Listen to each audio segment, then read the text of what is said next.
He found it? Where'd he find A boy that? like you?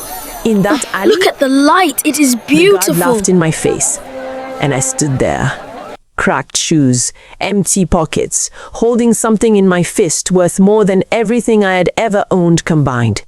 I could have walked away. I could have sold it and eaten for 6 months, but something in my chest wouldn't let me. I want to return it, I said, to whoever lost it. The guard's smile disappeared, replaced by something colder. You have no idea what you're holding, do you? I didn't. Not yet, but I was about to find out, and what I discovered didn't just change my life, it shattered everything I thought I knew about who I was. This is my story. I was 20. Broke, invisible. Mirabel was a village split in two. The hill people had gates and gardens. The rest of us had debt and silence. I was firmly on the wrong side of that line. My mother washed strangers' clothes with hands that never stopped hurting. My father, gone since I was 7. No goodbye. No reason. Just an empty chair one morning that never got filled again. I carried market crates before sunrise.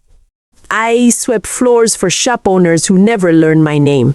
School had ended at 15, not because I stopped wanting more, but because wanting more doesn't silence an empty stomach. I wasn't angry anymore. I had moved past anger into something worse.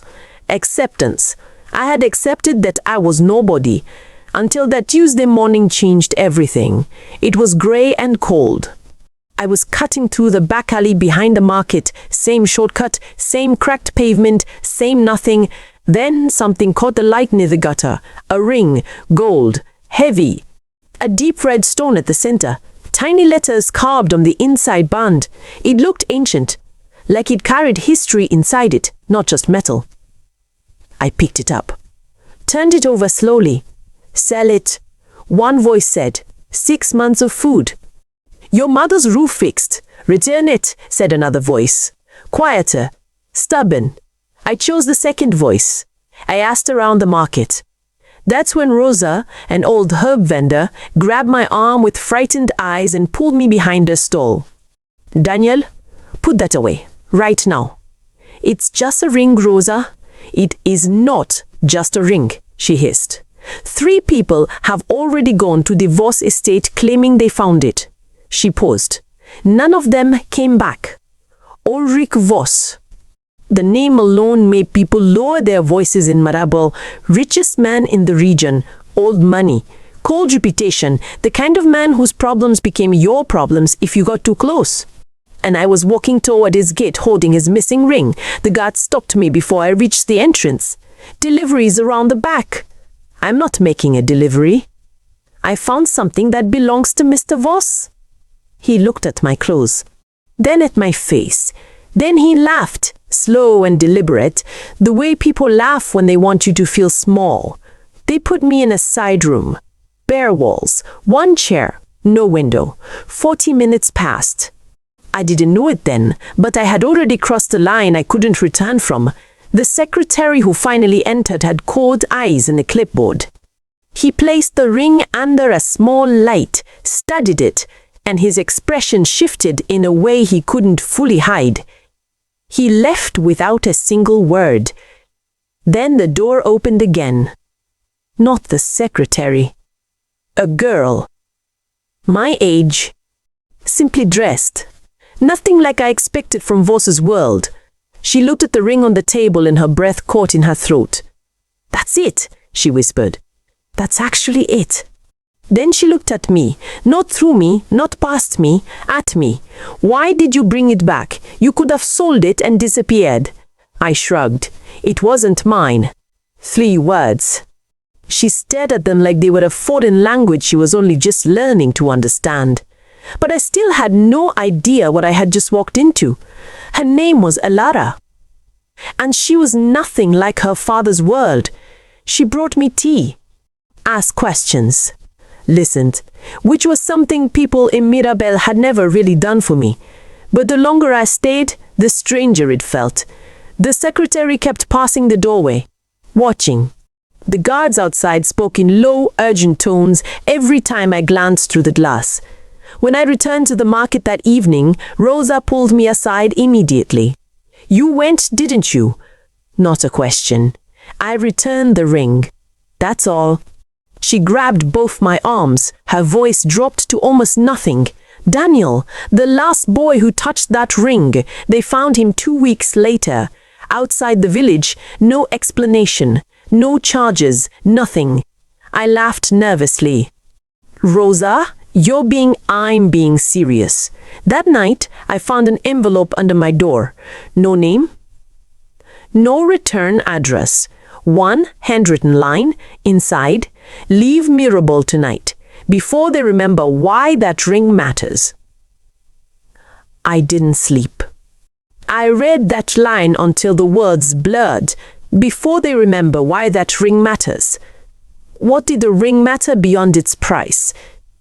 What could a piece of gold and stone carry that made people disappear? I told myself it was nothing. Fear.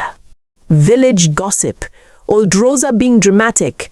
Then morning came, and a black car pulled up in front of my house. Not the secretary, not a guard. Ulrich Voss himself stepped out, alone. Silver-haired, tall, composed, standing in the dust outside my cracked door like time had stopped around him. My mother froze behind me, cloth still in her hands. He looked at me for a long, unreadable moment. And then he said the words that knocked the ground from beneath my feet. "I've been looking for you for 19 years, Daniel. Not for the ring. For you." The world went silent. "That ring," he said slowly, "belonged to my brother. Your father." My mother made a sound behind me. I had never heard from her before. Not a cry. Something deeper, like a wound, finally, after 20 years, being acknowledged. "He didn't leave you," Voss said. "He was caught in a legal war inside our family. He hid your mother to protect her. And then, before he could come back, he was gone." He reached into his jacket, placed a photograph on my table. A young man, dark eyes, my jaw, my hands. "My father. He left that ring with your mother as proof of your identity, proof of your inheritance. We searched for years, but your mother had changed her name, moved twice. She was protecting you from people inside our own family who didn't want you found." He looked at me steadily. "But you found the ring, and the ring found its way back." "Some things," he said quietly, "are simply meant to be." The weeks that followed were not a fairy tale. There were lawyers, there were family members who questioned everything, who pushed back, demanded proof, called me an imposter with hungry eyes. Truth is slow, but it is also unstoppable. Documents confirmed it.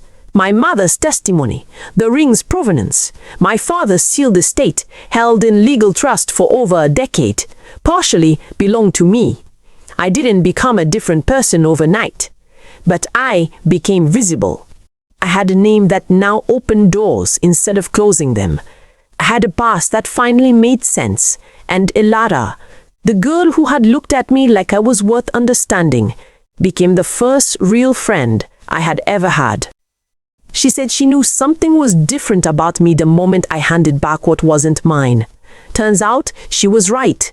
I went back to that alley. I don't know why. I just needed to stand there again. Same gutter, same cracked ground, same gray Tuesday light. I stood where I had found the ring, and I waited for some enormous feeling to arrive, some movie moment, some flood of emotion that matched the size of everything that had changed. It didn't come. Instead, I just felt tired. And then, slowly, grateful. And then something I couldn't fully name. Something between grief and relief, because I finally understood that my father had loved me. He just never got the chance to say it. I didn't cry. I just crouched down, touched the ground where the ring had been, and stayed there for a while. Sometimes that's all healing looks like. Quiet. Small, unheroic, and completely enough. Here is what I need you to hear. Fate doesn't always arrive with a sign. Sometimes it arrives looking like garbage in a gutter on your worst morning. The question is, never why did this happen to me? The question is, what do you do when it does? I could have sold that ring and bought myself 6 months of survival. Instead, I chose honesty, and honesty gave me back my entire life. The ring was never the miracle. I was. And so are you.